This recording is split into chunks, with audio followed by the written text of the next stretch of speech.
সালে স্বাধীন দেশ দেখলাম, আর 2024 স্বাধীন পুনরায় আমরা নতুন প্রজন্ম দেখতে পেলাম স্বাধীন দেশ কীভাবে কষ্টে অর্জন করতে হয় তা আমরা দেখলাম। এই হলো আনন্দের মিছিল, এত কষ্টে বিনিময়ে পাওয়া কোনো একটা জিনিস সেটা আনন্দ না করে তো হয় না।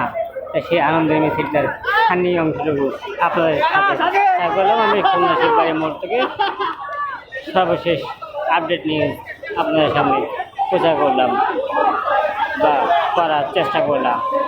ধন্যবাদ সবাই, ভালো থাকবেন। পরবর্তী নিউজ আপনাদেরকে দেওয়ার চেষ্টা করব।